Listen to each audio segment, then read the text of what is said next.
And John, I gotta be abrupt with you. I gotta say like this, that your playing has been turned antenna-like, unbeautiful, on just about everything you can think of. And since the playing mirrors the personality, I guess you have some personal thoughts of that kind to say. Let me follow you again. You said my playing has on what? I didn't say that. I said what the critics said. They seem to think that it's an angry sort of thing. Some of them do. I don't know about the critics here. Do you feel angry? No, I don't. I was talking to a fellow today, and I told him that the reason I play so many, it sounds angry because I'm trying so many things at one time, you see. Like I haven't sorted them out. I have a whole bag of things that I'm trying to work through and get the one essential, you know. Would you say that you're trying to play everything you hear at one time or something like that? No, there are some set things that I know, some devices that I know, harmonic devices that I know that will take me out of the ordinary path, you see, if I use these. But I haven't played them enough, and I'm not familiar with them enough yet to take the one single line through them. So I play all of them, you know, trying to acclimate my ear so I can hear, you know. In the album liners of your latest LP, that was the Giant Steps LP, which we have played quite a lot on this show, you claim that you were trying to get as I understood it, a more beautiful sound. What do you mean with that?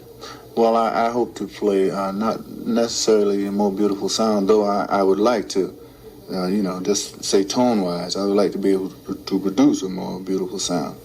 But now I'm primarily interested in trying to work what I know down into a more lyrical line. You know, that's what I mean by beautiful, by more lyrical, so to be, easily understood. I'm sure our listeners are, as they are mainly collectors of Coltrane records, I'm sure they like to hear you express one thought of what you think is listenable among your whole production. You mean of the albums that I made? Oh, I like Blue Train myself. I figured you would. There's such a good band on there, you know. That's a real dangerous album, man. And it was a good recording. Mm-hmm. How do you feel about this last quartet recording here, Giant Steps? I think that was my best quartet recording so far. With the exception of maybe Soul Train, I'd put them both about the same. How would you say working with Miles Davis has influenced you stylistically? Well, it has led me into most of the things that I'm doing now, you know. He has had a major stranglehold on you in that matter. I mean, he made you play the way you do, or you got a chance to play like you do? Well, I've been free. I've been so free here, you know, that almost anything I want to try I'm welcome to do it, you know, so that's the freedom has helped me. I heard you were splitting experiment. the Miles Quintet here and then trying something on your own. Yes, I am. How's that? With whom? I have several men in mind, but I haven't selected the sidemen yet, you know. I'm going to try with the quartet. What do you feel like working with, a quartet? Yeah, to begin with, and maybe in several weeks after I start, I might add a fifth man. John, which tenor players do you think have influenced you, if any at all? All of them. I would say all of them. But do you have a personal favorite? I mean, like you put on a record when you were at home and relaxing and so on? Well, Sonny Rollins is, I think he's outstanding tenor man today, you know. And that is exactly what Sonny Rollins told me on this show about you. So that's usually, seems to my be man. A mutual admiration society here. Well, he's great. I mean, you know. Mm-hmm.